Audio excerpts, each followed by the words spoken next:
दोस्तों 7 मिनट में, सिर्फ 7 मिनट में आप टेंस सीख जाओगे। अपनी जिंदगी के केवल 7 मिनट इस वीडियो को देखिए और आपको टेंस बिल्कुल क्लियर हो जाएंगे। तो चलिए टाइम ना खराब करते हैं और टेंसों को सीखते हैं, क्योंकि हमारे पास सिर्फ है 7 मिनट। तो देखिए, सबसे पहले आपको बस ध्यान से देखना है वीडियो को लास्ट तक, और लास्ट में आप देखना, आपको एक सवाल दूंगा और आप उसको फट से सोल्व कर दोगे। तो देखिए टेंस, और उसके नीचे मैंने लिखा हुआ है PPF। टेंस, इसका मतलब है कि टेंस को 3 भागों में बांटा गया है, प्रेजेंट, पास्ट और फ्यूचर। अब देखिए, ये जो टेंस है इनमें प्रेजेंट, पास्ट और फ्यूचर को अलग से 4 भागों में डिवाइड किया गया है, जिन्हें आप पहले से जानते हैं, फिर भी हम एक बार इन्हें देख लेते हैं। तो ये जो 4 भाग हैं, इनमें से एक है इंडेफिनिट टेंस, एक है कंटिन्यूअस टेंस, एक है परफेक्ट टेंस और एक है आपका परफेक्ट कंटिन्यूअस टेंस। अब जो ये इंडेफिनिट टेंस है और कंटिन्यूअस टेंस है और परफेक्ट टेंस है और परफेक्ट कंटिन्यूअस टेंस है, इन चारों को ही हम एक एक बार अच्छे से समझ लेते हैं कि इनका आखिर मतलब है क्या। और यहाँ पर रटना मना है, आपको रटने नहीं है, समझना है सिर्फ कि आखिर इनका एक्चुअल मीनिंग है क्या। तो यहाँ पर देखिए, मैं आपको एक एक करके इन सब के बारे में बताऊंगा और एग्जाम्पल भी आपको दूंगा, जिससे कि आपका जो टॉपिक है वो बिल्कुल क्लियर हो जाए। अब देखिए कैसे। पहले हम देखेंगे इंडेफिनेट के बारे में। इंडेफिनेट का मतलब होता है जिसकी शुरुआत और अंत ना पता हो। आपको मुझे पता है ये समझ में नहीं आएगा ऐसे। पहले एग्जांपल देखिए, जैसे कि वह बोलता है, तो इसकी इंग्लिश बनेगी ही स्पीक्स। अब ये कैसे बनी, इसका स्ट्रक्चर मैं आपको इसके बाद बताऊंगा, लेकिन यहाँ पर गौर करने वाली बात यह है, वह बोलता है। अब हमें ये नहीं पता कि वह कब से बोलता है और कब तक बोलता रहेगा, तो इसलिए मैंने आपको बोला इंडेफिनेट के अंदर वो वाले सेंटेंसेस आते हैं जिनके अंत और शुरुआत के बारे में हमें ना पता हो।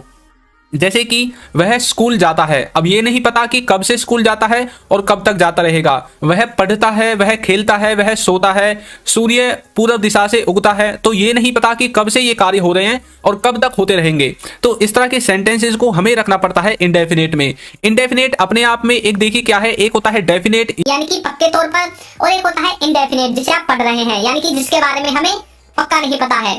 तो इस तरह से आप इंडेफिनेट टेंस को समझोगे। अब नेक्स्ट है हमारा इसमें कंटिन्यूअस। कंटिन्यूअस का मतलब देखिए क्या होता है। इसका मतलब होता है जो लगातार चल रहा हो, यानी कि जो कार्य आपका प्रेजेंट में भी लगातार चल रहा हो, पास्ट में भी लगातार चल रहा हो, या फिर आने वाले समय में यानी कि फ्यूचर में लगातार चल रहा होगा। तो यदि आपको प्रेजेंट का वाक्य बनाना है तो प्रेजेंट में लगातार चल रहा होना चाहिए वह कार्य। पास्ट का बनाना है तो पास्ट में वह कार्य रेगुलर चल रहा होना चाहिए, और फ्यूचर का बनाना है तो फ्यूचर में वो कार्य रेगुलर चल रहा होना चाहिए। तो इस तरह से आप प्रेजेंट कंटिन्यूअस, पास्ट कंटिन्यूअस और फ्यूचर कंटिन्यूअस इन तीनों को बना लोगे। तो जो कार्य रेगुलर चल रहा हो, एग्जांपल देखिए, वह खेल रहा है, तो कैसे बोलोगे, ही इज प्लेइंग। अब यहाँ पर इज कैसे आया, प्ले के साथ आईएनजी कैसे आई, ये आपको वीडियो के अंत तक पहुंचते पहुंचते बिल्कुल पता चल जाएगा। तो यह क्या है, वह खेल रहा है, तो ये प्रेजेंट का वाक्य है कि वह प्रेजेंट में खेल रहा है, इस तरह से। नेक्स्ट देखिए, नेक्स्ट है इसमें हमारा परफेक्ट। परफेक्ट का मतलब देखिए आप क्या समझते हैं। परफेक्ट अपने वर्ड से ही डिफाइन है कि कोई कार्य परफेक्टली हो चुका है, यानी कि जो पूरी तरह से शुरू या फिर खत्म हो गया हो। उन सभी कार्यों को बताने के लिए हमें यूज करना पड़ता है परफेक्ट टेंस का। या तो वो कार्य पूरी तरह से खत्म हो गया है, या फिर पूरी तरह से शुरू हो गया है प्रेजेंट में, पास्ट में या फिर फ्यूचर में। यदि प्रेजेंट का वाक्य बनाना है तो प्रेजेंट में वो कार्य खत्म हो गया होगा या फिर शुरू हो गया होगा। अगर फ्यूचर का बनाना है तो यही शुरू और खत्म फ्यूचर के लिए होंगे, और यदि पास्ट का वो वाक्य है तो पास्ट में ही खत्म हो गया होगा या फिर पास्ट में ही शुरू हो गया होगा। इस तरह से आपको परफेक्ट को समझना है। अब देखिए कैसे, वह खा चुका है, तो इसकी जो इंग्लिश बनेगी he has eaten, वह खा चुका है, इस तरह से। तो वह खाने का कार्य खत्म कर चुका है, इस तरह से आप बोल सकते हैं।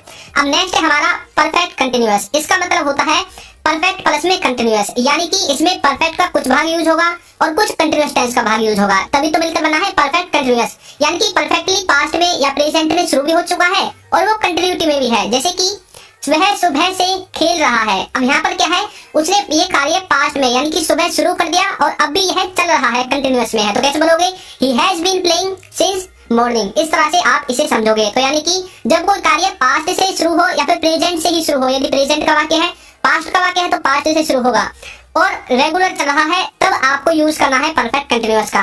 तो आपको ये चारों चीजें अच्छे से समझ में आ गई हैं। अब हम बात करते हैं इनके स्ट्रक्चर के बारे में। तो देखिए, इनके स्ट्रक्चर में आपको मैंने एक स्क्रीन पर दिखा दिया है, एक जो टेबल है। यहाँ पर पहला है स्ट्रक्चर और दूसरा है हेल्पिंग वर्ब। अब जो स्ट्रक्चर है इसमें सिंपल टेंस में ये वाला स्ट्रक्चर यूज होगा, यदि आपको नेगेटिव बनाना है तो ये वाला स्ट्रक्चर यूज होगा, और यदि आपको इंटरोगेटिव बनाना है तो आपको इस वाले स्ट्रक्चर को यूज करना है, और इंटरोगेटिव नेगेटिव के लिए इस वाले स्ट्रक्चर को यूज करना है। अब यहाँ पर मैंने लिख रखी है helping verb, subject, verb, object. तो सब्जेक्ट वो होता है जो कार्य को करता है, वर्ब वो होगी जो कार्य आप करोगे, और ऑब्जेक्ट वो होगा जिस पर सब्जेक्ट कार्य करेगा। और हेल्पिंग वर्ब मैंने नीचे लिखी हुई है, प्रेजेंट के लिए ये वाली, पास्ट के लिए ये वाली, और फ्यूचर के लिए ये वाली हेल्पिंग वर्ब यूज होगी। अब यहाँ पर ऊपर लिखा हुआ है इंडेफिनिट V1, तो इंडेफिनिट टेंस में वर्ब की फर्स्ट फॉर्म, कंटिन्यूअस में लिखा हुआ है V1 प्लस ing, तो कंटिन्यूअस में वर्ब की फर्स्ट फॉर्म के साथ ing, और परफेक्ट में लिखा हुआ है V3। तो इस तरह से आप इसे बनाओगे। अब नीचे मैंने इनका स्ट्रक्चर लिख दिया है कि आपको किस तरह से इन्हें यूज करना है। तो सब्जेक्ट आपको पता चल गया, हेल्पिंग वर्ब पता चल गई, वर्ब पता चल गई, ऑब्जेक्ट पता चल गया। अब ये किस किस के साथ यूज होंगे, तो यहाँ पर देखिए जो थर्ड पर्सन सिंगुलर है उसके साथ, यानी कि ही, सी, इट, और किसी व्यक्ति का नाम, इसके साथ यूज होगा इज, वाज, हैज और डज। ये चारों इन सब के साथ यूज होंगे, और डिड, हैड और विल, इनको आप सबके साथ यूज कर सकते हैं। तो इस तरह से आप इसके स्ट्रक्चर को समझोगे। अब आपके समझ में आ गया होगा कि किस तरह से इसका स्ट्रक्चर बनता है। अब मुझे पता है कि आपको अच्छे से टेंस समझ में आ गए हैं, और अब मैं आपकी प्रैक्टिस के लिए एक सेंटेंस आपको देता हूँ। तो देखिए क्या है वो, वह स्कूल जा रहा है। तो इसको आपको सॉल्व करके कमेंट बॉक्स में आंसर देना है कि ये कौन से टेंस का है और इसकी इंग्लिश क्या बनेगी। तो सीख गए ना आप, सिर्फ 7 मिनट में टेंस आपको बिल्कुल क्लियर हो गया होगा। मैंने आपको रटवाया नहीं है, सिर्फ समझाया है। और यदि आप इस वीडियो को अच्छे से बाद में एनालाइज करोगे तो आप वाकई में देखोगे कि आपको टेंस आ गए हैं। तो आज की वीडियो में इतना ही, मिलते हैं किसी नेक्स्ट टॉपिक के साथ अगली किसी वीडियो में। तो चैनल को सब्सक्राइब, वीडियो को लाइक और एक अच्छा सा कमेंट करना बिल्कुल ना भूलें। Thank you.